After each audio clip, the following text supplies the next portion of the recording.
Strawberries. Their favorite thing that you see at the opening of every produce section at the grocery store. But is this strawberry poison? Is this strawberry tied into an international conspiracy of chemical companies that are trying to destroy us all? Is Hugh Grant involved? Is it that Hugh Grant? Find out today on Too Many Tabs. Remember to smile. Welcome to Too Many Tabs, a podcast where a husband and wife duo sit next to each other at a table.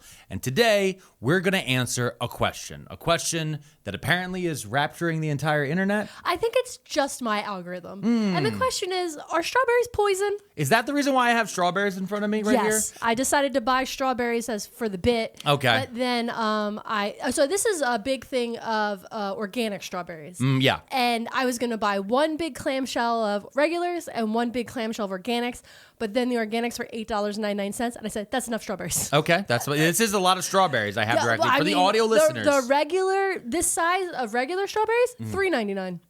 So that's a big difference. This is a big thing of strawberries. Yeah. Okay, so we have strawberries here, and the question, I never thought about whether or not strawberries would be poison. They're not poisonous. Here's what's happening. My whole algorithm is freaking out about strawberries. Okay. Because my algorithm is like a Venn diagram of gardening content and toddler parenting. And basically, toddlers and gardeners love strawberries, and there's like a war zone happening online because of some independent investigations that have come out about strawberries. Okay, so about these types of little fruits that I'm about to put in my mouth? Yeah. Okay. Yeah. Don't chew into the microphone. This is not that kind of podcast. ASMR. No, nobody wants to hear you chewing into the microphone. That was good. It's juicy. So here's what happened. This independent blog called Mamavationn. I don't know if Mamavationn? Yeah, I don't know how you're supposed to pronounce it. Mamavationn. I'm deeply leery of this website. I can't take it seriously. You can't. Okay. Their whole website is like promo code pop-ups, like you're looking for a recipe, like there's like 100 pop-ups. Okay. Also, when I was like trying to scroll, it kept showing me articles they had written about fluoride-free toothpaste. And I said, I don't like what's going on this website. Yeah, this feels very much if you click deep enough, they're going to tell you can regrow your teeth. Yeah. Okay. So basically, Mamavationn did a study, their own study. They bought 2 boxes of Driscoll strawberries, which we have Driscoll these strawberries. are Driscoll's organics. Yeah, they're Driscoll's organics. One regular and one organic. Okay. And then for science, they sent them away to be tested. Okay. Right? And the regular ones, not the organics, came back dripping in pesticides. Ooh. That's hyperbole. I'm being facetious about it. You don't picture an actual strawberry dripping in pesticides. She just means that it came back with higher levels. Yeah. So Than the organics. Yeah. Okay. They detected residue that appeared to fall within the legal limits set by the EPA. And the federal agencies questioned about these strawberries maintained that the residues were below the established limits that are considered safe for food. Okay. Okay. But so like this is the thing is like this Mamavationn blog posted on, I'm assuming, Facebook, right? And then somebody took that information from Facebook. They probably just read the headline. They probably didn't open it up and read the article. Yeah. And just started screaming that non-organic strawberries are dripping in pesticides. And then, because I started doing research about all this, I started getting like Instagram reels of AI people explaining how to clean the strawberries. But it was insane, and I was just like, "What?" But how do you clean the strawberries? You can rinse them off with like a little bit of vinegar and water, or baking soda and water, and it'll get some of the residue off. But there's only so much you can do, really. Yeah. Because they're grown in the herbicides and pesticides. Yeah. They're grown, and it's in the soil at this point, like RoundUp. In the water. Yeah, it's like the whole thing. Well, we're going to get into RoundUp. Oh, okay. Because I really started clicking on a lot of stuff. Specifically, I was like, okay, so if the EPA says that the levels of the pesticides are safe, who's in charge of the EPA?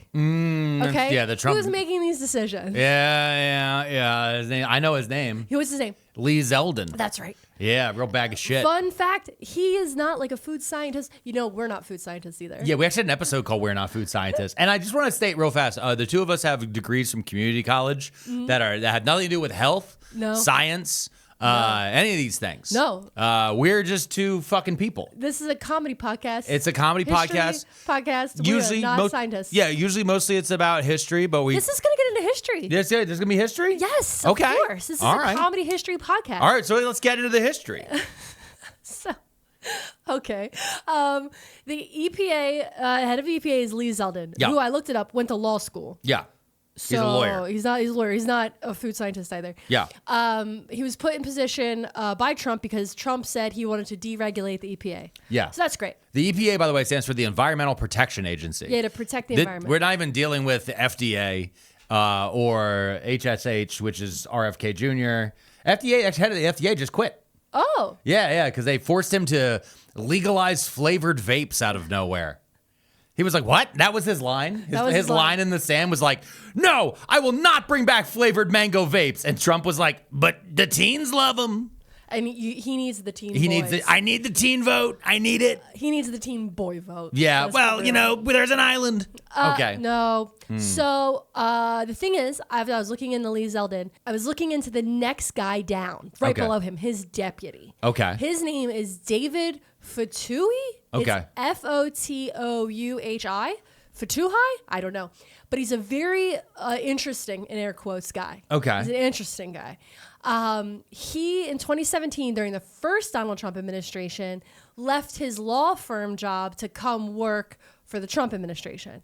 And he worked at a law firm called Gibson Dunn. And the Gibson Dunn binged in my brain. Yeah. Because Gibson Dunn famously successfully represented the city of Grants Pass, Oregon, in a major U.S. Supreme Court case. Landmark 6-3 decision ruled that cities could enforce bans on homeless people sleeping in public, overturning the previous president. They're great people. Okay. Over at Gibson Dunn. So the assistant, the deputy of the EPA Yeah. worked for a law firm that banned homeless people? Partner in law firm. Okay.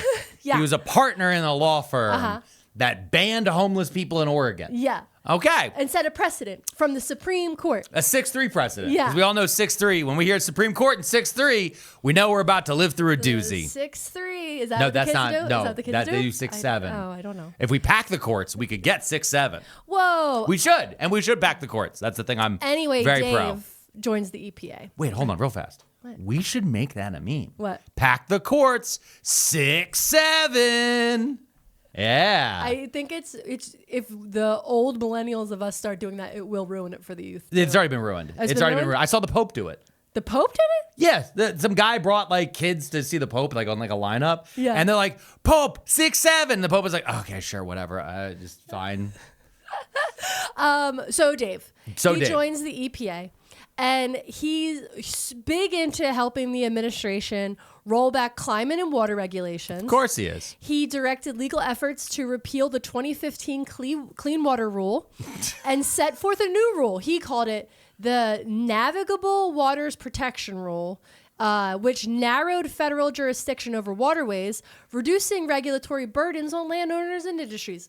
Because we got to reduce the burden on industry. Yeah, that's important. And the change in that is basically if a boat can fit in it, Yeah. then we got to care about it. Yeah. But if a boat doesn't fit in it, then that's a local problem. Yeah. That's literally what he came down to in the idea of interstate commerce, which destroyed the Clean Water Act, which is an act we needed because our rivers used to just catch on fire sometimes. Yeah, well- you guys ever seen a river burn? You're Because gonna. we did in America in the 70s, and we're going to see it again in the 2030s. So, Fatouhi leaves the EPA in February of 2021. Oh, what happened in February? We got a new 2021? president. Oh, And fake then- president. And then he goes back to the law firm.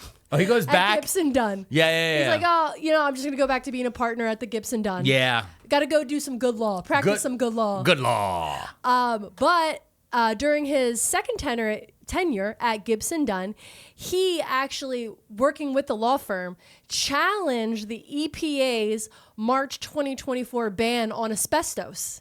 He argued that the EPA failed to demonstrate that asbestos presents an unreasonable risk of injury for the specific uses that were banned.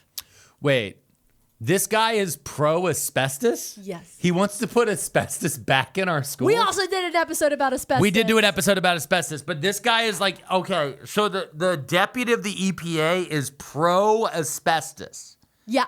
and asbestos contamination.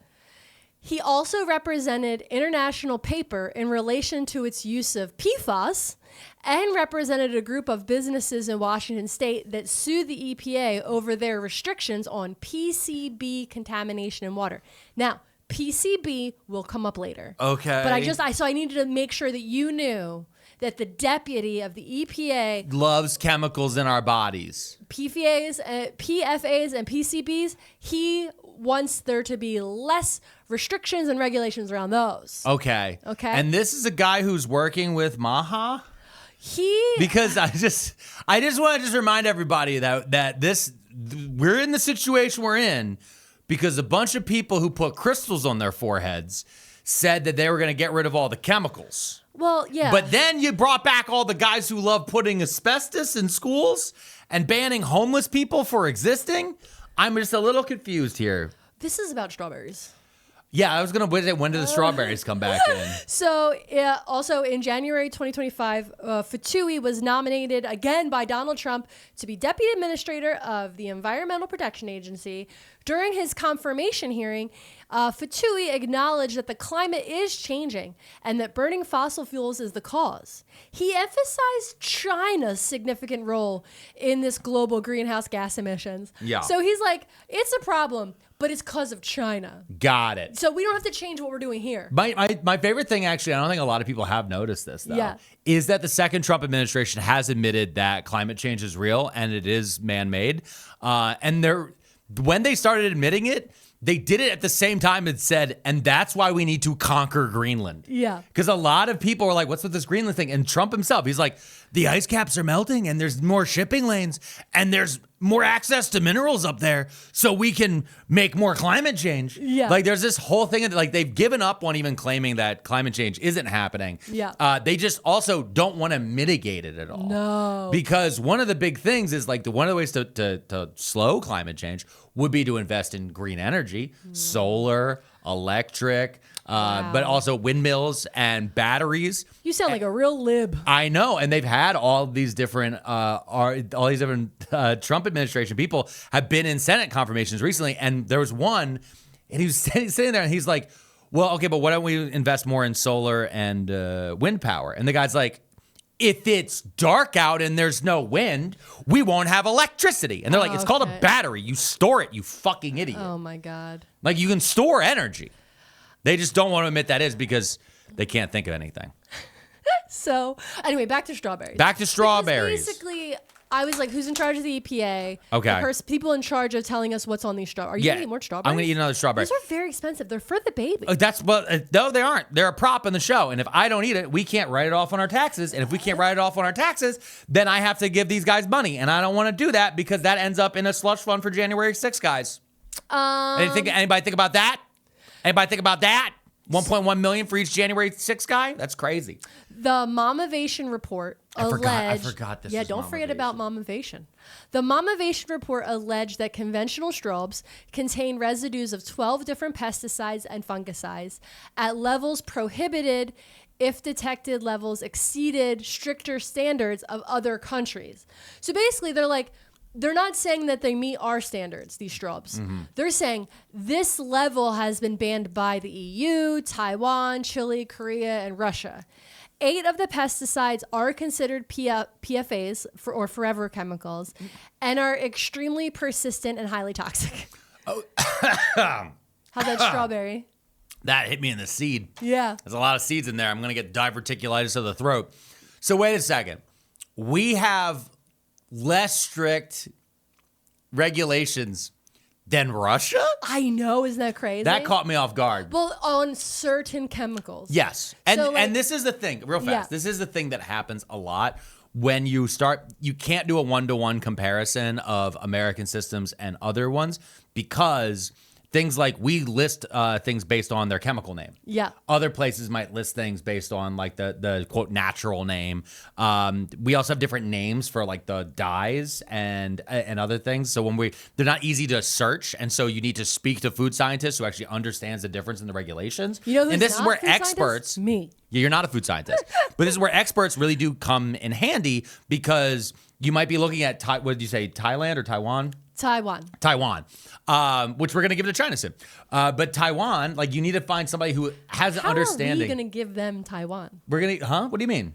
Taiwan's not ours to give away. You don't know that. Yes, I do. No, you don't know that. It's a one China policy, and we did it, and it was crazy. But they just said that they're blaming China for all the bad things. Yeah, that's why we got to give them Taiwan, so that way we don't fight them. What? Because we'll fight Taiwan. It's like, listen, I don't have 70 years to give you on this one. It's a difficult thing. All you need to know is Taiwan. Anyway, what I'm saying, though, is you need to find an expert who actually understands Taiwanese food standards, right? Yep. And American food standards, and then they can communicate, because the AI wouldn't be able to parse this. Doing some baseline search engines of do your own research aren't able to parse these in that way, because there might be some tiny little layer of nuance that we aren't all picking up. I can't believe you'd say that Mamavations didn't do that. I'm just saying Mamavationn. Are you suggesting that didn't happen rub a on their crystal on it. Facebook post? We should rub a crystal on it. With their fluoride-free toothpaste. Experts note that detecting pesticide residue doesn't necessarily mean a food poses a health risk. EPA's tolerance levels are designed to remain well below amounts considered harmful based on current scientific evidence. Critics of existing regulations argue that cumulative exposure of multiple chemicals over long periods, particularly PFAS, is linked to compounds that can accumulate in the body. So they're saying that, like, yeah, the regular strawberries might not have that much, but if you're eating strawberries and bananas and beans and lettuces and all these things every day, all this stuff, it's starting to build up in your system. Got it. And the new broccoli laws. And then what? I told you about this. They just passed a rule that you can use a very specific type of PFA on broccoli crops, and it's like, I guess, chemically the same as non-stick frying pan, like the chemical that they put on there. They're going to non-stick the broccoli so that the bugs don't stick to it. Okay. New pesticide rule. I don't know if that's actually at all true, but I remember reading it, and I did click on the link and read it. I just don't remember what it said. Got it. Because I didn't write it in a Google Doc in front of me. But I said to myself, let me grow my own broccoli. Yeah, that's what happened. And do you guys see how even people who like think about stuff, it can still get you? Because the headline goes by, it just goes non-stick broccoli. That's what it ended up in your brain. Yeah. It just ended up as non-stick broccoli. I was like, the DuPonts are doing broccoli now? Yeah. That's crazy. Yeah, Teflon broccoli. But the Did you know that Teflon, that when you cook with it, you can't cook with it if you have birds in the house? Because it kills the birds? Okay. This is about strawberries. And I need to know if these are poisonous. Why? You've already eaten enough. Well, I don't You're gonna know. have another They're one. pretty delicious. And We just finished a sold-out show here in New York City, and the energy was amazing, Phil. It was great. You had a chant going. It got weird. It got fun. It got crazy. But we have more coming because we're going to be doing live shows in Seattle, Portland, Boston, Philly, San Francisco, Phoenix, Denver, Atlanta, Chicago, St. Paul, DC, and Pittsburgh. CrashingOutTour.com. Get your tickets now, or check the link in both of our bios. You know, Mrs. P, I know you love this next sponsor. Yeah? So I want you to read this first line up here, because you're going to say it right from the heart. When you wake up on a Brooklyn bedding mattress, every side is the right side of the bed. That's right. We've never woken up on the wrong side of the bed as long as we've had a Brooklyn bedding mattress. Brooklyn Bedding makes amazing mattresses for every body and every sleep style, with cooling mattresses for hot sleepers and hard to find sizes. It's easy to find your perfect match using their sleep quiz. I love a sleep quiz. Yes, it took you right back. It took you right back to all the great quizzes. And then on top of that, you know what you got from your quiz? A mattress. An amazing mattress and amazing sleep. All Brooklyn Bedding mattresses are designed and assembled in the USA. USA! USA! Made with high quality materials in their Arizona factory. Brooklyn Bedding offers a 120-night comfort trial. So if you don't love your mattress, swap it or return it hassle-free. Go to brooklynbedding.com and use our promo code TOOMANY at checkout to get 30% off site-wide. This offer is not available anywhere else. That's brooklynbedding.com, promo code TOOMANY for 30% off site-wide. Support the show and let them know Too Many Tabs sent you. That's brooklynbedding.com, promo code TOOMANY for 30% off site-wide. Support the show and let them know Too Many Tabs sent you. brooklynbedding.com, promo code Too many. Oh, that's a delicious Now, strawberry. Driscoll's, who this is the #1 berry brand in America. Actually, they're the #1 berry brand in the world. Driscoll's is? Yes, Driscoll's. Okay, which is crazy because they fought. They're the bad guys. One of the bad guys from Red Dead Redemption 2. Really? Yeah, it's like the O'Driscoll's gang, I think is what they are. Oh, okay. But whenever I see Driscoll's, whenever I go to the store and buy the baby berries, and I see Driscoll's, I always think, I don't know why, my brain changes it to O'Dwyer Oh, from an Adam Sandler movie when they're like, O'Dwyer rules, O'Dwyer rules. I do not know. You don't know what I'm talking about. No, You know, I do not watch Adam Sandler movies. it's very apparent. So Driscoll's controls roughly 1/3 of the entire U.S. berry market. Okay. This is a berry cartel? This is a berry cartel. This is a berry cartel. They sell more than 1 billion clamshells of berries annually across 48 countries. Okay, real fast. When she's saying clamshells, she means this big plastic this container plastic they come in. container they come in. Yeah, that's called a clamshell. That's called a clamshell because there is someone out there who's listening to this and is Yeah. like picturing a conch from the ocean being pulled up. full of strawberries. Yeah, a Delightful. cornucopia. Delightful. Yeah. Yeah, so they sell that like 1 billion of those. This is the thing though that I found out. Driscoll's is actually a genetics and marketing company. They don't farm the land directly. No. So like when I was looking up Driscoll's strawberries, it's not like you're going to find a Driscoll's farm. They develop patented berry varieties, and then they're licensed to a network of hundreds of independent growers. So that's how they maintain this massive supply. Yeah, and then the growers sell the growers then put a Driscoll's label on the box. Yeah. And then that's what ends up at the grocery store. And then the consumer goes, "Oh, Driscoll's, the good people at Driscoll's." That's what people say. Yeah, Nobody's ever said anything about Driscoll's being controversial. And we're not going to. We absolutely are. What are you talking Would you? about? No, shut up. Their lawyers are watching. We're definitely not. And if anything we say from this point forward, It's it's a definitely comedy history podcast. Comedy history, but that's Jokes. full of opinions that we tell Opinions and people to do their jokes. own research I'm not on. a toxologist, Scientologist. Yeah, she's just a mom, right? So you're just a You mom. shouldn't say people are just moms. Listen, You're going to that- get a lot of Okay, grumpy yeah, comments. okay. Sure, a lot of bad comments, but how many bad legal precedents? All right, lawyers are like, it's just a mom. I've seen. What's the movie with Julia Roberts, where she's Erin Brockovich? She's just a mom. Oh yeah, she's just a mom. She's just a mom. She's just a mom. And I love the numbers in that Yeah. movie. 5, the number of my kids, whatever. You know what I mean? Talking about No. Mr. Third. Don't put it in here because we'll get demonetized. You know that the lawyer in that his wife was on the Real Housewives, and that when he just lost all that money because he stole money, that Real Housewife lady is like in shambles because of the divorce. Wait, time out.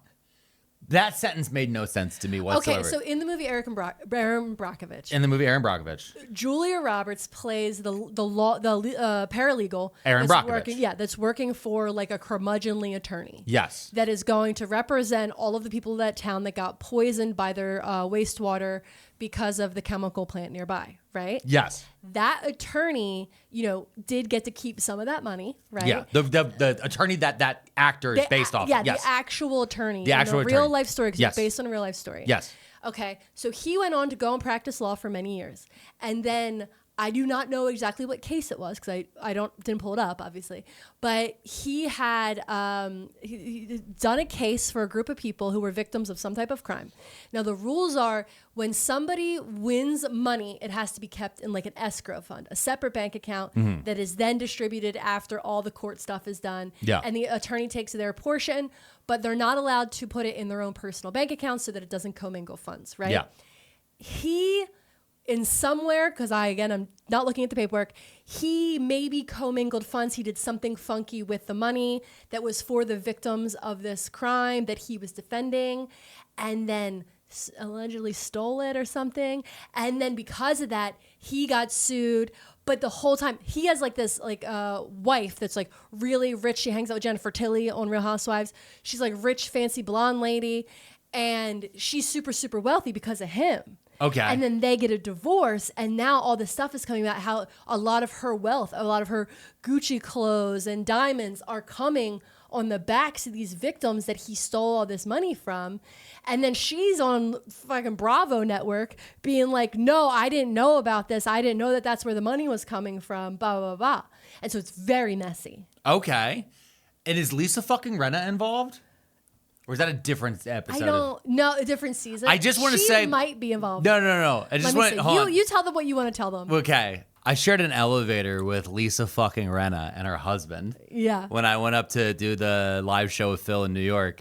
And I was just like. Harry Hamlin, by the way. Harry Hamlin. Yeah. I was stuck in. That's her husband. Yeah. I was just like in an elevator. It was a nightmare because the place we were at, they had an issue with the elevator. So every elevator took like 15 minutes. And then I'm just like standing in this elevator and I look and that's Lisa fucking Rinna is in the elevator with me. I'm like, this is insane. Yeah. I don't know if she was on the same one as Lisa fucking Rinna. Yeah. Oh, Erica Jane is the housewife, the Real Housewife of Beverly Hills. And Tom Girardi is the Los Angeles attorney.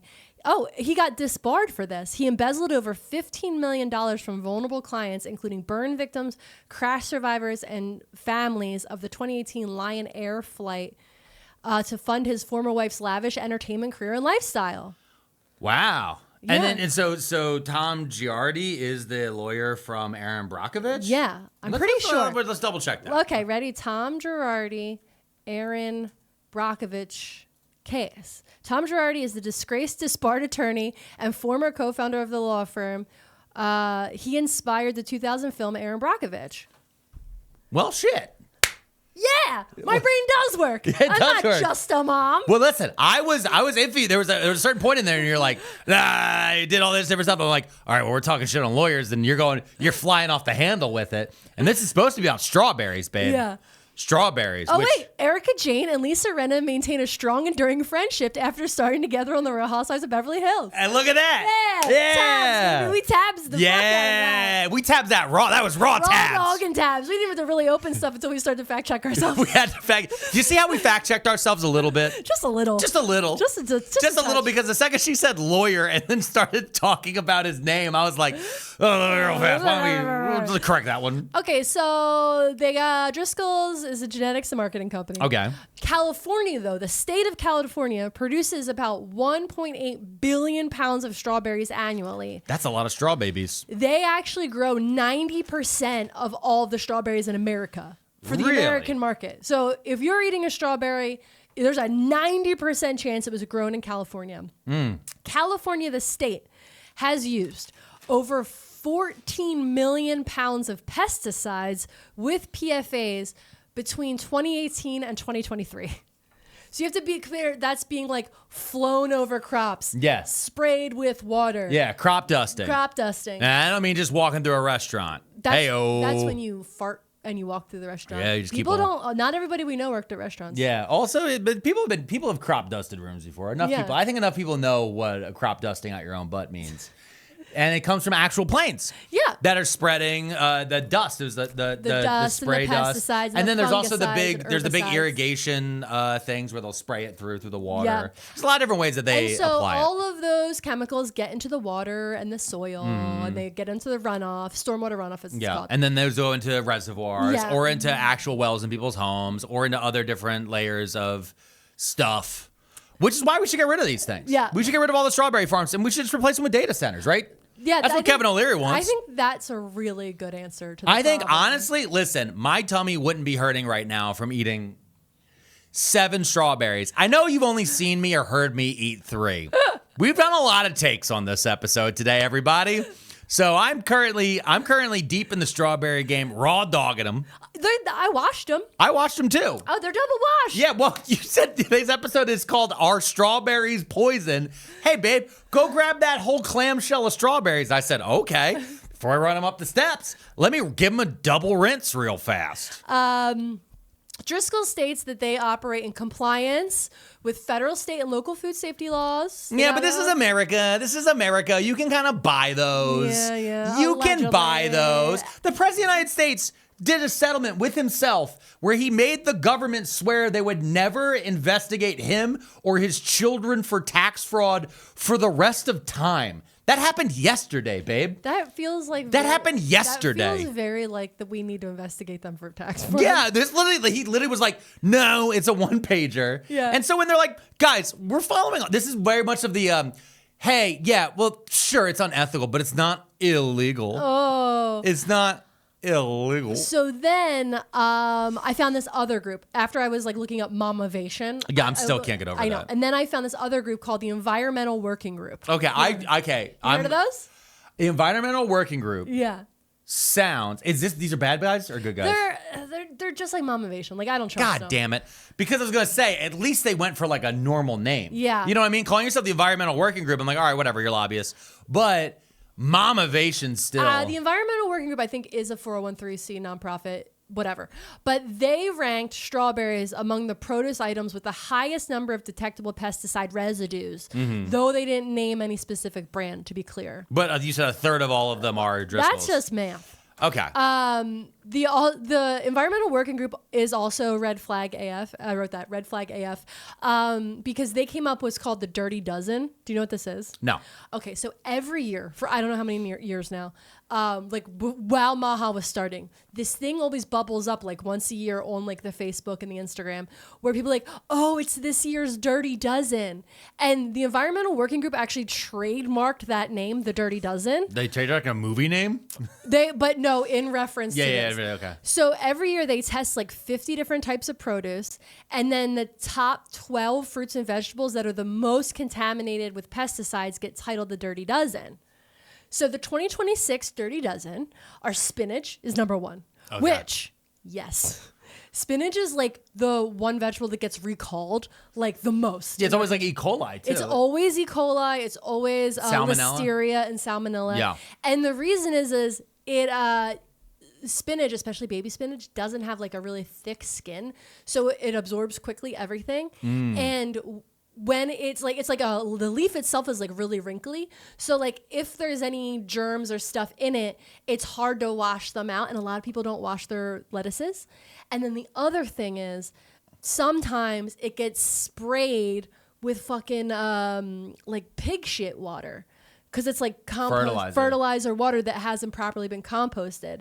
So there's like salmonella and E. coli in the there's a word for it when you compost. Maybe we should stop spraying our crops with pig shit. You would think, but it's too much of an ask. Well, now that you say that about the wrinkliness of the leaf, that would explain strawberries to a degree, right? Especially because some of these I've picked up, they've had such sharp seeds. Yeah. That it's like, if I was going to try to if I truly was like, I'm going to quote unquote scrub this with like, I need a toothbrush. Yeah. To like get underneath the seeds. Did you know that strawberries are part of the rose genus? They're considered a rose. I didn't know that. They're a rose. In what world would I know that? I don't know. You know lots of stuff. Yeah, not about strawberries.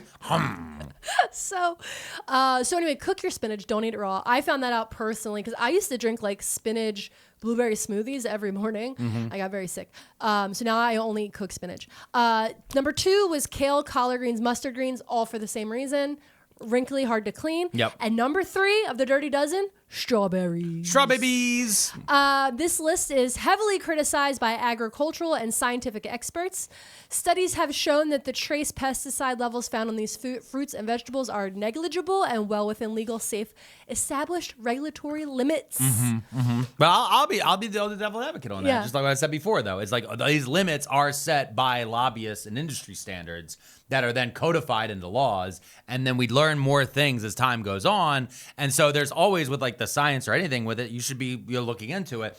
And we also have less regulation from looking at things like USDA, FDA, and others. They have Doge came in and cut so many safety levels and safety factors that are going to come back around again. But there's the reason why up until pretty recently you could trust like, oh, this meat isn't going to kill me is because back in the early 1900s, meat was literally killing people, and they had filler and all this other shit in there. Yeah. And it was poisoning and killing people, and people would just eat something and die within a couple fucking days. So we created USDA, FDA, and other organizations like that to go in and do random testing to then go, hey, your shop over here just murders people, so you're closed. Yeah. And wasn't that because of The Jungle, the book? The Jungle is part of that. Yeah. But there's a few layers to this, and so it sucks because if I was to go back to, let's say, the 90s or even the early 2000s, I go, yeah, sure. Okay. Yeah, you're right. The EPA. We should probably listen to those guys, and there should be some regulation around that, and then maybe some long-term committees to figure this out. But now, when you're like the EPA, I'm like, those fucking crooks. I need you to know that, like, when I was like trying to cross-reference stuff, I was like, I'm not going to the .gov websites. I don't trust them. Because they got rid of most of them too. Yeah, exactly. On top of that, and you open it up, you're like, are strawberries bad for me? And then you open it up, it's like, well, DEI is bad for you. Yeah, exactly. Woke berries were the issue. Oh, anyway, Straw critics wokies. in the scientific community often point out that the Environmental Working Group often ignores foundational toxicology principles that the dose makes the poison.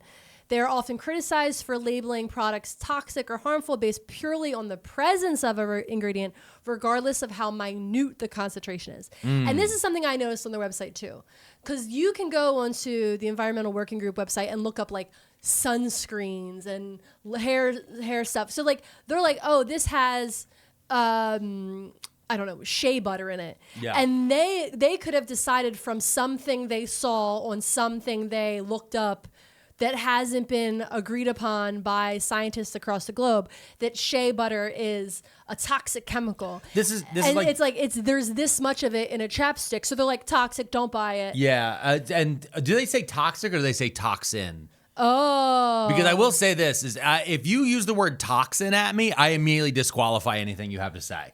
Because toxin is like, that's the crunchy. I'm trying to see on their website. You gotta take a look. Oh, look at the Continue. pop-ups. Yeah. Pop-ups immediately hit you. Know your environment, protect your health. More pop-ups. FDA finds intentionally added forever chemicals in 1,700 personal care products. Give us your email, phone number, and zip code to subscribe. Nope.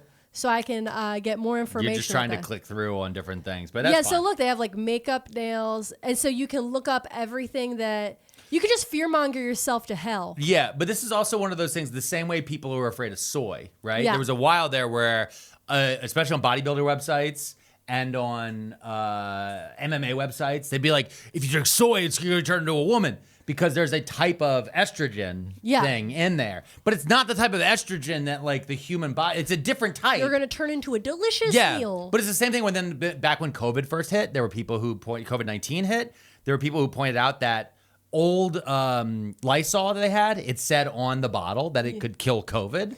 Yeah. And they're like, oh my God, look, they knew COVID was going to be released before it ever happened. It's like, because we're on the 19th version. Yeah. It's in the name. It's in the name. Actually, I think the 19 might be for the year it was discovered. Oh my God. So, but I mean, like, there's variants of that. Like, we know most of the type of diseases. COVID 2026. It's which variant do you have? I'm just kidding. That was a joke. I know, but it's called hantavirus now, or maybe Ebola. It doesn't matter. RFK's on it.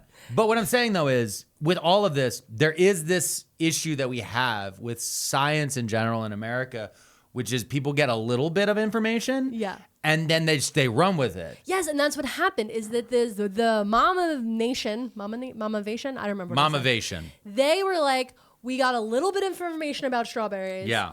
They put it out on the internet, and now everybody's freaking out. Can I tell you what their thing actually proved? What? If organic didn't have pesticides. Yeah. And the quote unquote regular, normal, the cheaper ones does have pesticides on it, then that proves that the organic doesn't have pesticides. Yeah. That's what it proves. It doesn't prove that it's toxic. It proves that you are paying extra to not have pesticides on it, because there's been a long time where I'm like, they're just putting a sticker on there. Yeah. And if that's what you're looking for, then buy the organic. That's what that sounds to me. But someone with a garden, that doesn't click through. As someone that gardens, pesticides, I think about it a lot, because like I've got 6 heads of cauliflower, full-time fucking job keeping the bugs off those 6 heads of cauliflower. Yeah. Right. And then I picture a farm, acres of cauliflower. Yeah. They can't do what I go do and like put on my little headlamp when it gets dark out and go pick off slugs like a crazy person. They got acres. So I'm like, of course they have to use chemical warfare against their bugs. Yeah. Like it's insane to think, once you're like actually growing food and you see how much it takes to make sure that like different things aren't killing it, the funguses, the other diseases that can get transmitted from other, like tomatoes can give pepper stuff and like cucumbers can give tomato stuff. It's like a whole thing. Real fast though, I want to say that doesn't mean that we're saying that the way it's currently being done is perfect. No.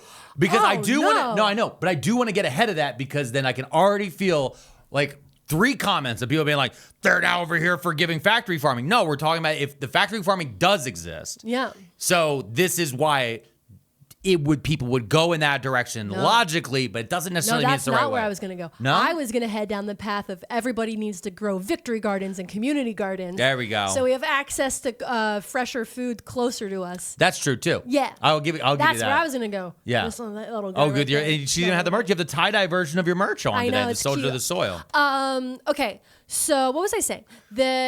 Some of the other watchdog groups, like the scientific watchdog groups, don't like the EWG's website either because they receive support from organic food industry. So Big companies. Organic? Big Organic is funding the EWG allegedly, and so they're using their website to fearmonger conventional products to drive consumers towards more expensive organic and donor-supported alternatives. So they're like, you're being donated to by these organic food industries, which is also funny because, again, I did no research on this. This is just a thought I had. Is like, if Driscoll's Organics is selling organic strawberries, do Driscoll's Organics donate to secretly EWG? No. But then not because they also have the other consumer No, I think what it room? would be more would be that you get people who have either Driscoll's competitors, Yeah. or maybe even the organic farmers themselves who then sell to Driscoll's under the organic label. Because again, what we're talking about is to be part of Driscoll's, you'll have a quote independent farm that is then selling a section of their product. It was like when we just found out about peach trees in California. Yeah. The 42,000 peach trees, peach farms or whatever, 42,000 acres of peach farms. Orchards that are being destroyed. Yep. Orchards that are being destroyed because, what's the name of the company? Dole? No, the other starts one. with an N. It starts with an N. M. Mama. Oh no. Monty. We have it downstairs. Okay. The- Canned peaches. All right, now we got to do it. See, this is where our brains are now. Del Monte. Del Monte is closing their canning factory in California, and most of these family farms have been selling to Del Monte, who then has been packaging the peaches the entire time. And with that one cannery going out of business, all of these family farms now don't have anyone to sell the peaches to. So the government is now paying them to destroy their peach farms so they can now reset and go find a different crop that they can then find a wholesaler to sell to. Can I buy the peach orchard? I have this idea about truffles. About truffles on peaches. No, truffles come from the roots of trees, and you need 10 years to create truffles. So we can inoculate the roots of the peach trees and then maybe grow truffles and then become a huge truffle supplier. But what if you made peach truffles? You mean I just cornered the market on a new type of peach truffle? Maybe. A slightly sweet truffle? Join our Patreon at pearlmania500.net and let us know if you want to be an investor in the peach truffle farm. The thing I found out, though, is it takes 4 years for a peach orchard to come online before it actually becomes ripe enough. Yeah, it takes forever. It takes forever. But this is what I mean. It's like with these systems, it's a lot of people just look and go, oh, you plant a seed and then food comes out of the dirt. It's not. It's very, very complicated. And this is where these issues come into. And of course, Mrs. P is like, I know it's complicated. Yeah, because you're doing a small garden out back that people can kind of fathom. The way our kid is watching YouTube channels about farms. And Old MacDonald had a farm, E-I-E-I-O. Okay, but now Old MacDonald wouldn't have There's a lot of farm propaganda to kids. There's a lot of farm propaganda to kids. But Old MacDonald necessarily most farms wouldn't have cows, chickens, pigs. Anymore, no. Sheep. No, they would have one. They would have one, and that's just the main thing. It's like, this is the thing we do. And it's really bad for the environment. It's bad for the environment. Anyway, these bloggers are out here determining that our food supply isn't safe because of the pesticides. And then basically they're just stirring up fear. They're not providing solutions. They're not providing real alternatives. Yep. Or they're not advocating for people to call their congressman or do certain things. So then I'm like, how is there no government oversight on these things that I'm looking at? And then I opened a lot of tabs, and this is where I ended up, okay? Coca-Cola, rat tumors, Vietnam, and old guys playing golf and getting Parkinson's disease. And we'll get all those together right after this. You know, Mrs. P. Yes? Most men start losing testosterone around the age of 30. Huh? I know, I'm 42, and that's why I found Mars Men. Mars Men is here to help you fight back. Mars Men is designed to help unlock testosterone. Did you know it was locked up? I did not know it was. Well, we're locked up. unlocking testosterone. You just take capsules daily in the morning with food. With food. You got to Good. take it You with gotta food. eat. Everybody eats. No synthetics. No needles. There were needles? There was no needles with Got it. Mars Men. Mars Men has real ingredients like zinc, Sure. boron, Yeah. vitamin D. Great. To support healthy T levels, that T is for testosterone. Got it. To support healthy T levels, natural energy, and improved stamina. For recording podcasts. Yeah, for recording podcasts. I feel very targeted by this particular ad read myself, and it's coming home, everybody. Mars Men is made in the USA and third-party lab tested with a 90-day risk-free trial. You have to check it out. You have to. For a limited time, Too Many Tabs fans get 50% off for life. Plus free shipping and 3 free gifts at mengotomars.com. That's mengotomars.com for 50% off for life and 3 free gifts when you check out. Mars Men is also available on Amazon. After you purchase, they'll ask you where you heard about them. Support the show and tell them Too Many Tabs sent you. Mengotomars.com. mengotomars.com. All right, Mrs. P, you laid out a lot of things. Yeah. Coca-Cola, rat tumors, old guys getting Parkinson's from golf. Yeah. Monsanto. I ended up opening some tabs on Monsanto. Oh, this is just Monsanto. Yeah. Okay, got it. Yeah, Okay. Yeah. Okay. Monsanto, the name we all know is evil. Yeah. Yeah. It's crazy how fast that one got everywhere. Yeah. Monsanto was one of those ones, especially in the early 2000s, where you just all you had to do was just say it, be like, by the way, I think Monsanto is evil, and everyone's like, Yes, it is. Monsanto was founded in 1901. Did you know they were that old? No. In St. Louis, Missouri. Okay. As a chemical company. Mm-hmm. The founder's name was John Francis Queeny. Okay. John Francis Queeny. Yeah, Queeny. Queeny, no. He worked in the pharmaceutical industry for like 30 years before he started Monsanto himself. Okay. The company's first products ever were saccharin. Saccharin? Yeah. You mean like Sweet and Low? Yeah. That's what Now, I put. he didn't invent saccharin, but they were producing it. So they knew how to make the chemical. Yeah. And so they started production of saccharin. I will say I'm a saccharin guy. Yeah. I love give me a saccharin in the He iced wants tea. an unsweetened iced tea, extra ice with And then a little sweet and low on the side. And I want to add saccharin to it. Yeah. That's just how I was raised. It's just that's the flavor profile I like. In 18... If you give me a stevia, you give me one of those yellow packets, you can fucking die. And those green packets, I don't even know what the green ones are. it's gross. Stevia, maybe. I hate it. Okay. In 1879, Konstantin Fahlberg, a chemist working on coal tar derivatives in a laboratory at Johns Hopkins University, discovered saccharin. So saccharin is a coal tar derivative. Good. I love it. I'm keeping West Virginia in. I just like that the whole room were like, these strawberries might be poisonous, too many pesticides. So we're getting a chemical out of coal tar and making it sweeten our ice. All right. Don't yuck my yum. And I think it's yummy. You know, can I tell you the thing is I actually know about the coal tar stuff? What? From an RFK Jr. video of No. him screaming about coal tar. He's like, we got to get rid of the coal tar. And I was like, no, you leave it in because it's clearly in your throat. You psycho chomping on a Zyn telling me I can't have saccharin. Monsanto was producing it because so many chemicals were coming from overseas at that time.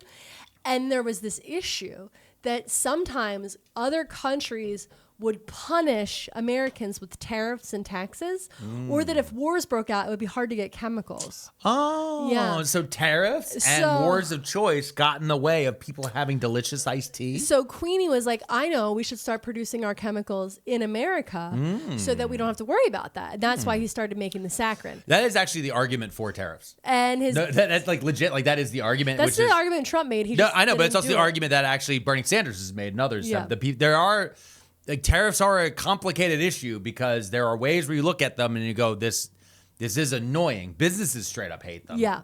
But I yeah. don't like them. I don't like the way that this last group is Their put in. biggest customer, Monsanto's biggest customer, was Coca-Cola for the saccharin. So we're making money. We're making money. Money. And what do we do when we make a lot of money? War. We invest it. And one of the ways they invested it, in 1935, they bought the Swan Chemical Company in Anniston, Alabama. Okay. And they started producing a new chemical, and I'm going to pronounce it poorly, called polychlorinated biphenyl. Yeah, that's it. Polychlorinated biphenyl, which is PCB. Okay. Yeah. And this chemical is widely used in the creation of lubricants, ink, paint, and electrical equipment. Now, the area where this plant is located is predominantly African American and bore the brunt of what would be known as the PCB crisis. For 40 years, Monsanto systematically discharged millions of pounds of toxic, carcinogenic PCBs into open pit landfills and local creeks that flow directly into these segregated neighborhoods. Yes. This is an issue that we're also currently seeing today. This is part of a history of redlining, which we talked about on an episode in the past. We've talked about redlining, but they're also seeing this happen today with the data centers and where they're building them. So Elon specifically put the XAI data center near poor black areas of Memphis. The targeting of low-income areas and especially of minority neighborhoods is done because of things like gerrymandering and the redistricting that we're seeing. Those neighborhoods typically do not have representation that actually gives a shit or that it hasn't been bought off. And so it's more and more difficult for them to just call their congressperson and say, I don't fucking want this. Yeah. And that is just one of the things that has happened historically in this country. Between 1929 and 1971, 27 tons of PCB were released into the atmosphere. 810 tons were flushed into the Snow Creek Canal, and 32,000 tons were deposited into open-air landfill sites near the city center. PCBs were banned in the U.S. in 1979 due to fears about their toxicity, but the damage to this town, Anniston, had already been done. Monsanto knew the chemicals were unsafe. They were doing their own testing on rats quietly, and these rats were getting huge tumors all over their bodies. But Monsanto had the scientists write up the findings to say that the PCBs did cause tumors, but it couldn't prove that it caused cancer. Oh, got it. It just makes growths in your body. Yeah. It just makes your cells start randomly growing in different directions, but that's not cancer. Okay. According to one survivor's testimony against Monsanto, she recalled that in 1970, company representatives had knocked on the family's door asking to buy their hogs for $25 a head, plus a pint of corn liquor.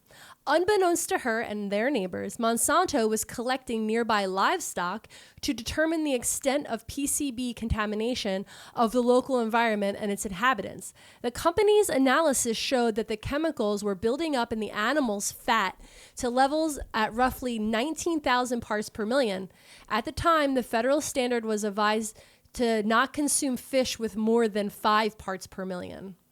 But the company kept the results under wraps, even though it clearly pointed to high PCB levels among the poor and working class families living near the plant. And the thing is with pigs in particular, when you're looking at them medically like this, that's a 1-to-1 transfer into the people. Yeah. So the people in that town also had 19 parts per million. And you brought up Erin Brockovich. This is very that. Yeah, this is very that. This is there's also a thing across the South as well because of deregulation, because of the history of Jim Crow, and because of the way these chemical companies have come in. There's so many what are called Superfund sites all throughout the South. Fund with a D. Fund with a D. Superfund sites. Because these companies, many of which their CEOs and their boards have long since died, they didn't care at the time what they were doing because they're like, well, the next CEO will have to deal with the cleanup if it ever gets caught or cared about. Yeah. And they had to set aside funds to, quote, clean out and clean up these areas. And again, you have things like Katrina comes in and other hurricanes that have hit over the years. That spreads it even further. Breakdown of logistics and everything else. It's just fucking horrifying. In a book about this topic called Baptized in PCB's Race, Pollution, and Justice in an All-American Town by Ellen Spears, she wrote about how segregation and poverty exacerbated industrial waste dumping in poor minority neighborhoods, and in turn, the resulting pollution reinforced and worsened segregation and poverty. Quote, segregation had kept African Americans out of city pools, so they swam in polluted local swimming holes. Poverty kept supermarkets from locating in these neighborhoods. So home gardens were exposed to residents to the contaminated dirt. Relying on small livestock and locally caught fish, which was promoted decades earlier as progressive reform, ironically made them vulnerable to Monsanto's pollution as well. It was a circular fashion, being home to polluting plant, depressed neighborhood home values, and repelled business development, thereby increasing poverty. Yeah.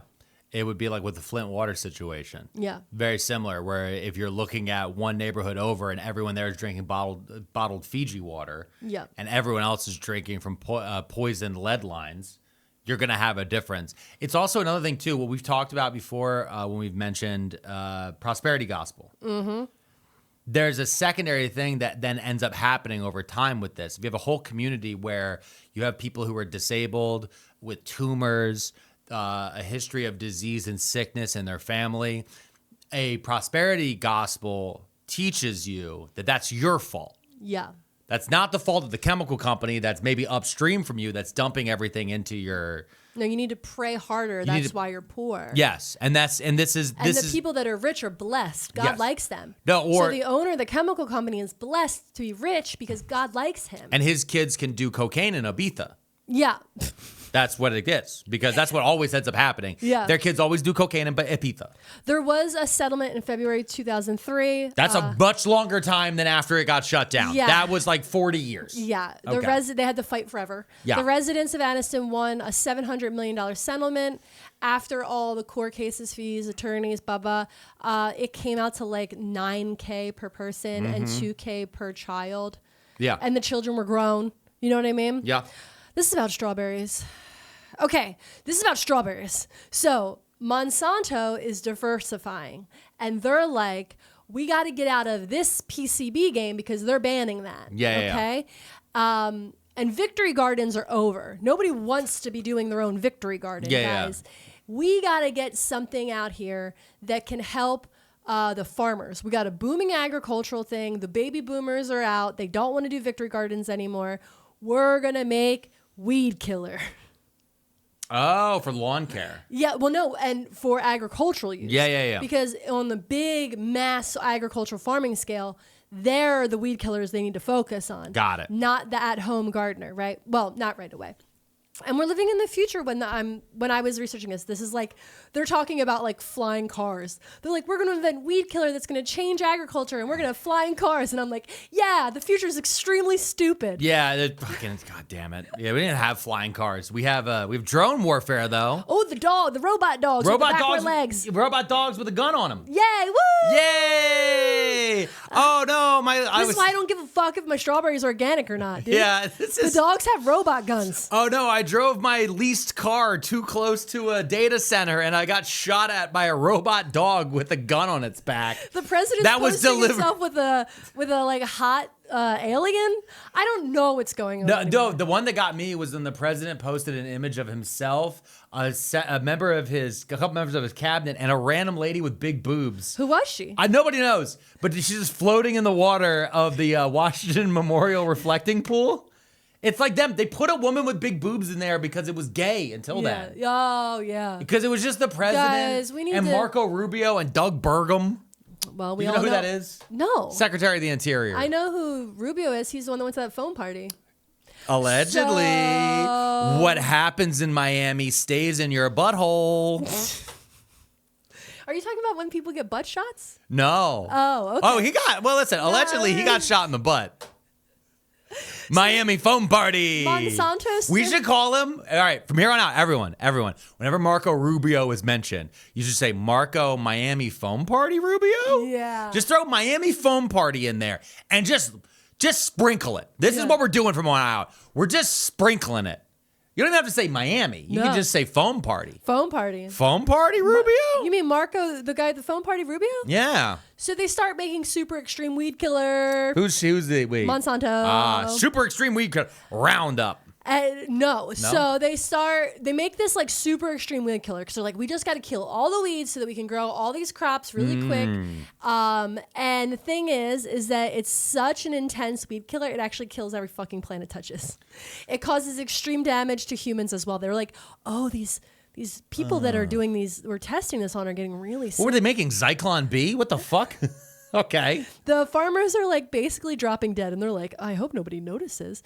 Anyway, at the same time, Monsanto is working closely with the U.S. government. I just love that anyone who's ever played Fallout or Portal or any of these video games, like Monsanto is the like comically evil company. You want to know? Like they're like, hey guys, we made a weed killer. It also kills the farmer. It's crazy. Hey, it does. Listen, we told the robot to make something that kills every weed, and then it said humans are weeds. Like, what are we doing? AI future. I know a video game, Oregon Trail. Oh. And did you know that on the real Oregon Trail, that's how the strawberries got from Europe? They were on the Oregon Trail. They were traveled on bales of hay and straw. And then they got to Oregon, and that's why Oregon has a huge Strawberries. Yeah. Ah. Yeah. I never put those two together. Mm-hmm. So they had them in the bale. Okay. And then Oregon has like their very own specific type of strawberry that they grow there. That's like one of the most delicious strawberries. It's probably racist. Okay, their strawberries aren't racist. They're delicious. No, Oregon though. Oregon was founded as I went to Oregon. I know the Oregon. And I'm actually doing a show in Portland. The Oregon Trail ended there. Bummer. Yeah. Bummer time. Yeah. But then the people in Oregon got a hold of strawberries, and they're really kicking it with strawberries. Yeah. I'm going to be doing a show in Portland, crashingouttour.com. I got a lot of other different dates in there too. All right, go ahead. So Monsanto is also working closely with the government, like I said, because the government's like, hey, we got to watch out for health and safety. And then, it's like the lobbying. Like they're always around. They're paying money to certain people, blah, blah. And then some government agencies come to them and they're like, hey, listen, we're having this issue. The Vietnamese are hiding in the jungle and we just can't get to them. Do you have any herbicide or plant killer that could just like cover a jungle and kill every plant so that we can see their fighters and have ground attack ability? And Monsanto is like, say no more, fam. We got you. We got this new cool stuff called Agent Orange we haven't been using, but we think this could be the perfect, and I quote, tactical herbicide. Tactical herbicide? Tactical herbicide. As a older dad, they put tactical on everything. Yo, they put tactical on butt wipes for y'all. Yeah, they literally was. I've seen tactical butt wipes. I've also seen tactical diaper bags. Yeah. They let them say tactical for the guy who never signed up for the military. That's usually what it is for military cosplay. Those guys just joined ICE now. Yeah, now those guys are ICE now. Yeah. The tactical herbicide, though. Tactical herbicide. Is crazy. Hate it so much. Also, I love that they're like, hey, maybe we could just, I don't know, do diplomacy with the Vietnamese. Now, how about instead we melt a forest from the sky? The U.S. military sprayed Agent Orange during the Vietnam War, and it's linked to numerous cancers, diabetes, and birth defects. It was heavily sprayed in Vietnam, Laos, Cambodia, and also was used and stored in a Korean demilitarized zone and a bunch of Thai military bases, and it also caused issues there. Yeah. It causes bladder cancer, leukemia, prostate cancer, lung and respiratory cancer, and soft tissue sarcomas, and more, and on and on and on. And that does that to not only who you're using it against, but also the people who are using it. So the American soldiers would get it, the Viet Cong would get it. The Vietnamese would get it. The Vietnamese people, the moms, They're just the babies. people who are around. People who are around. People who were downstream from it that just flowed. People who were downwind from it that just came near. Vietnam, their government, has said that up to 4 million people in Vietnam were exposed to Agent Orange, and the Vietnamese Red Cross estimates that number is closer, that they said that 1 million people were disabled and have health problems as a result of exposure to Agent Orange, and the U.S. government has described these figures as unreliable. Wow. The U.S. government lying about casualty statistics. The U.S. They don't government still do that. not taking responsibility? Huh. Well, at least Donald Trump had nothing to do with this because he had bone spurs at the time. Over 7 million acres of tropical forests were destroyed. Vietnamese people have come together and tried to file suit against the government, against Monsanto, and they've been unsuccessful in American courts because every time they file a lawsuit, it gets argued that we can't accept lawsuits from non-citizens, and you don't have enough proof, and blah, blah, blah, blah. Yeah, there's a few things that there's been quite a few times where this has happened where people have brought suits from overseas and then they've done a bunch of bullshit about it. Yeah. There are still people being born today, by the way, in Vietnam that are still having birth defects and cancer and things because it actually stays in the human body so long. And it's also stayed in the soil, it's stayed in the plants, it's stayed in the waterways. So they're still experiencing the side effects of the Vietnam War and Agent Orange use. And so are American soldiers. Like the American soldiers that were over there are still fighting with our veteran services to get care for the issues that they came up against with their health for being exposed to that as well. Yeah. So Monsanto is like, hey, we can't use Agent Orange anymore, but they still want to create a weed killer. They're not pivoting away from this. They just love Monsanto sees green. Yeah. In killing green. Yeah. Okay. So they make a weed killer that's very strong, but not as strong, right? But it can crush the competition, the weed competition. Okay. And that is going to be Roundup. Oh.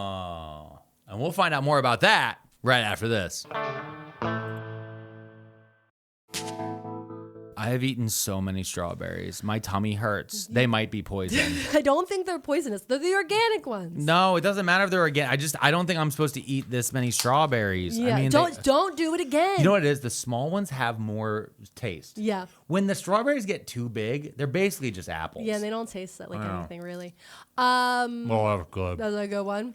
So, you know why they don't? Here, I'll tell you something. The reason that a lot of strawberries don't have as much flavor as they used to is, or that like you remember the flavor of strawberry is.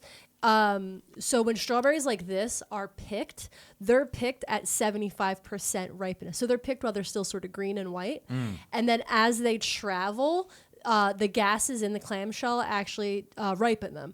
So they're not fully ripe when they get to the grocery store. Got it. And so they never actually make the right amount of sugar content and flavor that we would associate with a strawberry. That's why when you go to the farmer's market or if you grow them in your garden and you eat them ripe, you've let them become red in the sun and outside, then they taste really, really sweet and good because they've had time to have that sugar. Oh. And that's also the reason why like when you go to some towns, they always have like the strawberry festival. Love the strawberry festival. But it's also like... Oregon has a great strawberry festival. But one of the things though is with fruits like these is we've also gotten very used to, in America especially, and because of globalization, we've gotten very used to being able to get any fruit year round. Yeah. And that didn't used to be the case. No, you used to get strawberries once a year. Yeah, at strawberry time. That's why there was a strawberry festival. That's what I mean. But I mean, there was a garlic festival, a mushroom festival, an apple festival, like a pickle festival. But now, like a lot of different stuff is grown, especially in the tropics, where they can grow year round. And then they can transport it. Yeah. And there's a difficultness in all of that. Well, when we're talking I think about these things. that maybe, this is my opinion, we're probably going to get used to the idea of like more seasonal fruits because with the Strait of Hormuz, we're not going to be shippy. Yeah. You know what I mean? Yeah. I also think that we're on the verge of. No, none of that bummer. We're already in a kind of weird bummer space. That's true. Tell me more about Agent Orange. Hey man, stop bumming everybody out about what's going to happen in the future. Here's what happened in the past. The Mrs. P story. Monsanto develops and patents a chemical called glyphosate. Glyphosate. It kills weeds. It's super exciting. They name it Roundup. Woo! Yeah. Now, Roundup is super effective and it kills all the weeds. But here's the thing. It can also kill your crops. Because again, it's just too fucking powerful. Yeah. And so if you're not super specific about where you spray it, like if your neighbor's using Roundup on their walkway and they're like just spraying it around their walkway to get the dandelions and the weeds, they're trying to keep it in a small area so it doesn't hit their lawn, most likely. They don't want to kill their lawn because they acknowledge it'll kill their lawn. And they like the lawn. It's like the difference between eating tuna fish and dolphin in my mind. You're willing to eat fish, just eat fish. You want to kill lawn, kill lawn. Well, no, okay. I mean, let me push back a little bit on this because you're specifically talking about me and the sidewalk. Because certain weeds and dandelions will come up through the sidewalk, and even if you try to pull them, it doesn't actually kill them. Yeah. That you end up just having to keep pulling this over and over and over again, and then slowly over time, you end up it just creates an issue and breaks down the sidewalk or the walkway. Yeah. So Roundup or any type of pesticide or weed killer like that will tactical herbicide. A tactical herbicide. I'm gonna make you wear a full tactical vest if you ever go spray Roundup, which we would not do. Well, okay, well we have. We have not. Yes, we have. I haven't. You haven't. I'm saying it's not a we. Okay. We in this household, though. No. It's our mortgage. It's, and I went outside and I made sure that the sidewalk out there didn't have a giant root coming out of it that was slowly splitting it and creating a new tectonic plate. So I went out there and I squirted it. But that was it. Yeah. And I'm done. So it kills the weeds, but it's actually so effective. Again, it's very effective. That it's going to kill some of the crops too, because again, the farmers are spraying from planes. Yeah. Or they're using the big the industrial sprayers. Like the big ones that are on the tractor. Yeah. So Monsanto has a problem. Okay. They don't want people to stop buying the Roundup. They want to use it for the crops. And they're evil scientists, in my opinion. They're evil scientists. I think that's everyone's opinion, but okay. So they're evil scientists, and they're like, what could the solution be to our Roundup problem? And what they decide on is they need stronger plants that can survive the Roundup, right? So then their scientists start to genetically modify seeds for crops so that the plants themselves could survive huge sprays of Roundup. And those are called Roundup ready crops. Okay, I've heard about these. Yeah. I've heard about these. Yeah. So we're assuming that's super healthy to eat, right? Like we're just going to, I'm sure. I'm sure that's safe. So now, at this point, Monsanto is selling the farmers seeds and they're selling the herbicide. And this is called corporate consolidation. Yes. Because they're controlling the entirety of the supply line now. Yeah. And they established at this point one of the world's largest agricultural monopolies. These seeds, each seed is protected by strict patents. And farmers are required to sign licensing agreements and prohibited from saving and replanting seeds from harvest. Yeah, this was a big deal. There was even like a lawsuit at one point where someone's farm over because of wind. Yeah. Like the seeds from the corn. crops. Yeah, the corn got like mixed in with theirs. They're like, well, you're stealing our corn then. Yeah. And you're like, what? And like the way the licensing on it was so wild. Yeah, you could get sued. Yeah, and then weren't they also like doing genetic modification too, so it couldn't even create its own seeds at one point? So that is the thing where like there are some crops, like let's say you go to the grocery store and you buy Roundup ready tomato, right? And then you're like, ooh, this tomato is delicious. I'm going to pull the seeds out and then I'm going to plant those tomato seeds in my garden. Those seeds might not actually grow because it could have been genetically modified to not grow, right? So they have that ability within their modifications to make it so that the seeds won't grow. Or, crazily enough, there are some seeds that will grow to be different things. So, like, I think it's red peppers or cucumbers. Like, they mix their genetic makeup so much that, like, if you bought, like, this is just off the top of the dome, like if you buy a red pepper that's like Roundup ready or one of these GMO ones, and then you try to grow the red pepper seed, like a cucumber will come out or a melon. Because like there are certain things that are within the same family. So like a cucumber could produce a melon because they've been genetically spliced back in a lab. The way how everything is actually Brussels sprouts. Yeah. That makes sense. Yeah. Everything is cabbage. Cabbage, that's one. Yeah. Brussels sprouts are a cabbage. Yeah, and so is broccoli. Yes. The thing is, I do also want to point out though, is we're also not against GMOs. No.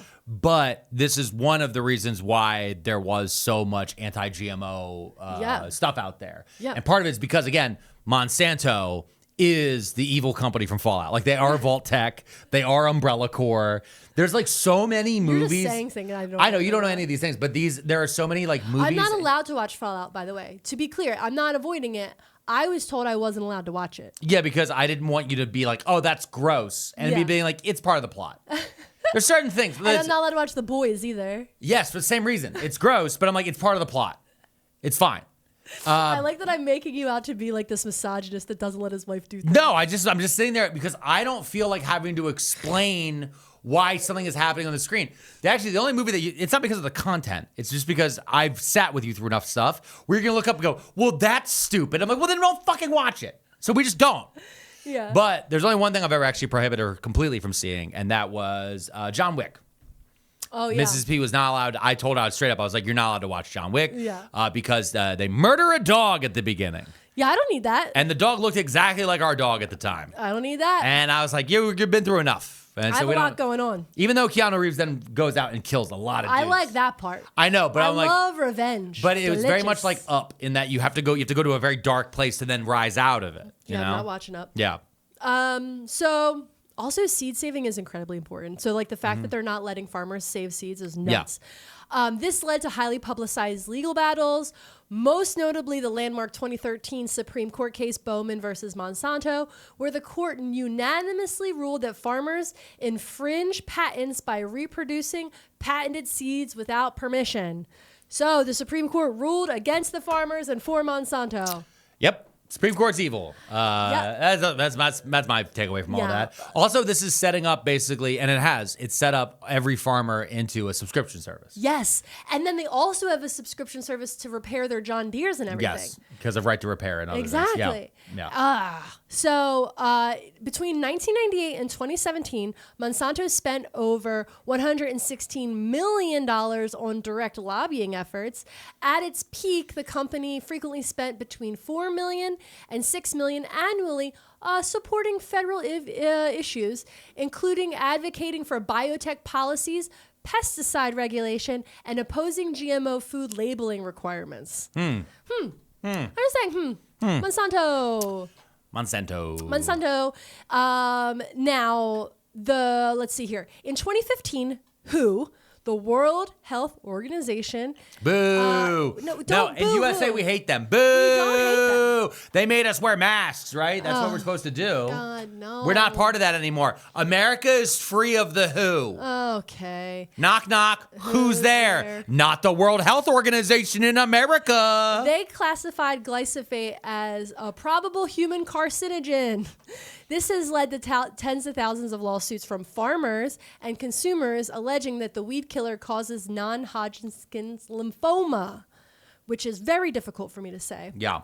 A man named Alan Shelton, a 34-year-old man suffering from NHL, alleged that repeated use of Monsanto's Roundup herbicides caused his disease, sued Monsanto, and called Hugh Grant to testify. Hugh Grant. The actor? No, Hugh Grant is the name of the former CEO of Monsanto. Okay. I feel like that's not allowed. That's not allowed. Also, he's Scottish, which is crazy. He's Scottish. He's Scottish. Scottish Hugh Grant. Former Monsanto chief executive officer Hugh Grant spent several hours on the witness stand testifying in front of a jury at the Roundup trial, telling the court repeatedly that global regulators had found no evidence that the company's herbicide caused cancer. There's nothing, laddie, that says that Roundup is evil. We just want to kill everything it touches, except for the things that we own. Also, we have been spending millions to lobby the specific government entities we're talking about. No, it's fine. We all go to the same country club. You should not be at the country club. Why? Because they are spraying Roundup all over those golf courses. Oh, really? Yeah, it's a huge issue. I've talked about it before, but people that live near country clubs and golf courses have huge rates of Alzheimer's and non-Hodgkin's lymphoma because of so much Roundup in the stormwater in the air. It's like a big deal. Also, Which is great, though. Rich people love to live near golf courses. So maybe this is a self-fulfilling prophecy. Well, fun fact, Hugh Grant had his lawyers file something like a protective order against the courts before he went to go testify because he said it would be, quote, an undue burden to make him testify because it would be, quote, of little value because he's not a toxicologist or I don't even know how to say this type of epidemiologist. Epidemiologist. Thank you. Or a regulatory expert. He, quote, did not work in the areas of toxicology while employed in Monsanto.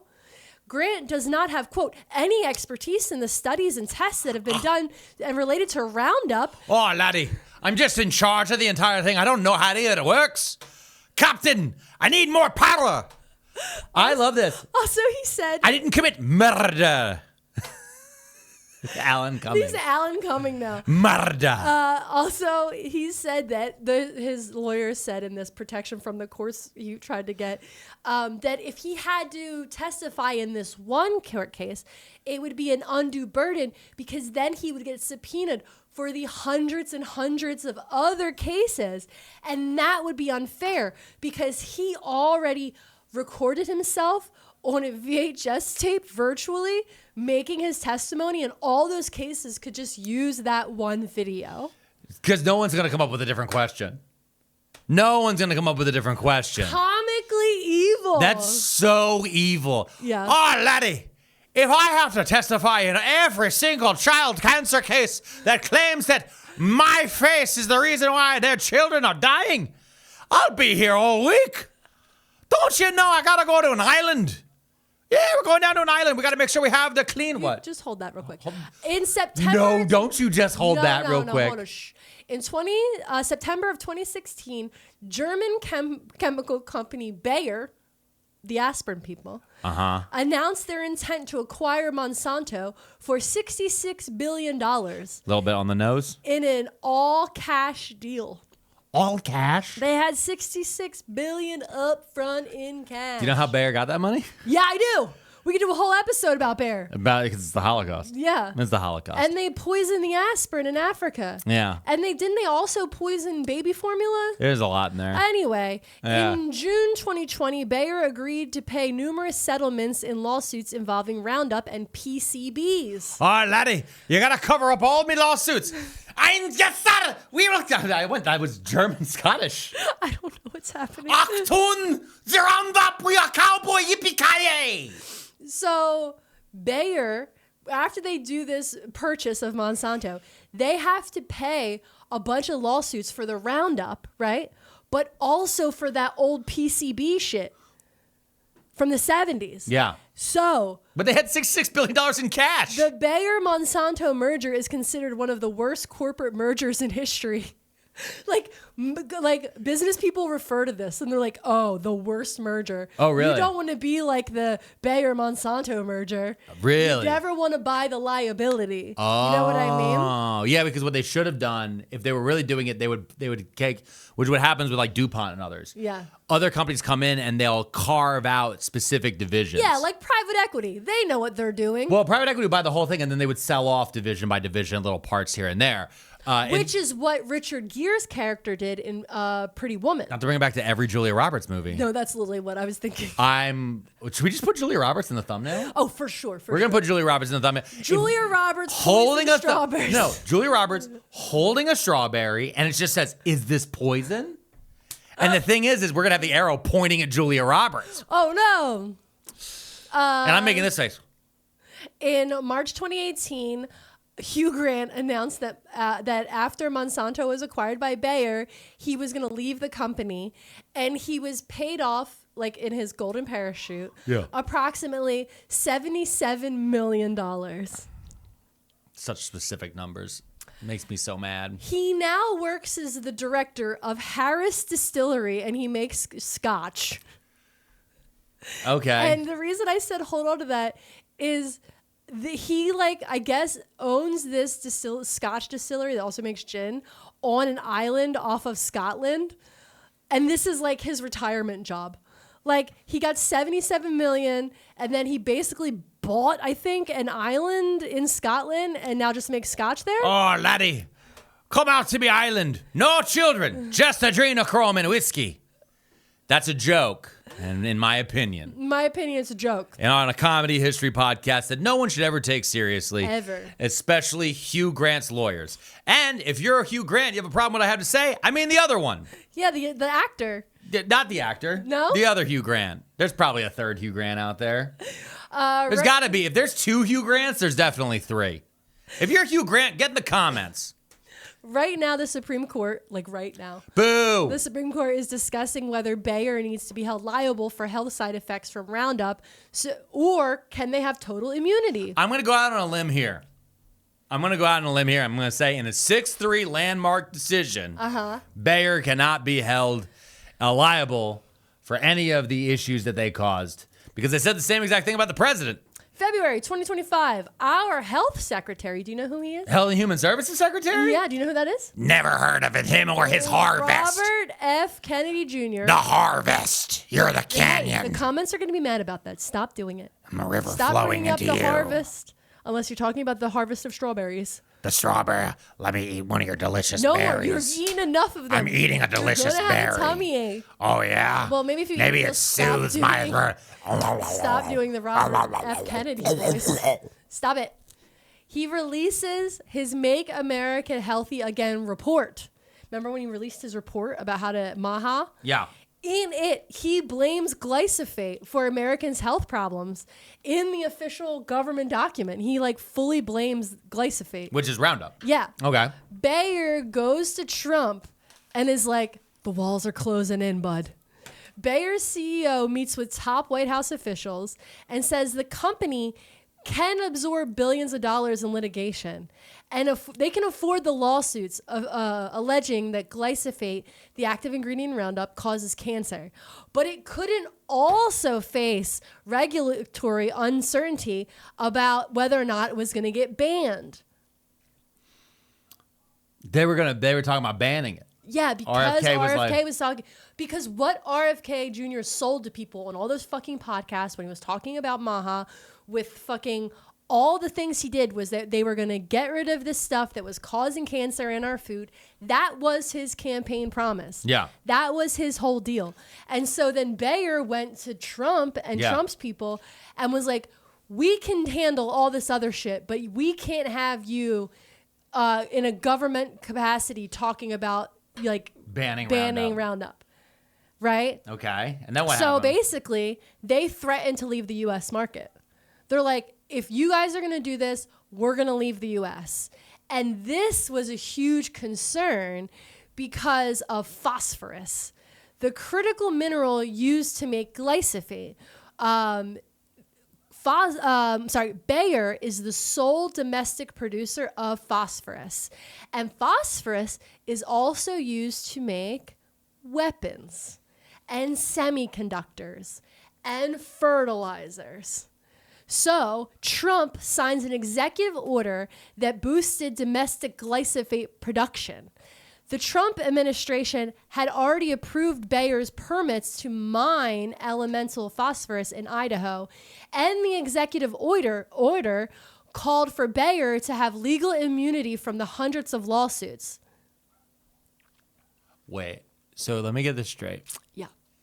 So we need phosphorus for weapons and semiconductors for data centers and dogs with guns on their backs. So because we need this phosphorus, but the only people who currently produce phosphorus in the United States are a German mega company that threatened to stop producing phosphorus because they might lose too many lawsuits and be banned from poisoning our communities with Roundup? Am I right on that? Is that what you're saying? Yeah. I'm also saying that the same people that created the social media content, the blogs, the podcast and all the things to back RFK Jr. because they were afraid that the pesticides in the strawberries Were causing autism and issues, that instead of fighting for good regulation and stronger regulation and better testing and quality farming and going out there and supporting farmers in a way that's really useful, they sided with the devil. Yeah. Because they also could not separate themselves from all the other shit and didn't think that it was a line in the sand, all the other shit. And they got us here, is what I'm getting at. Okay. All right.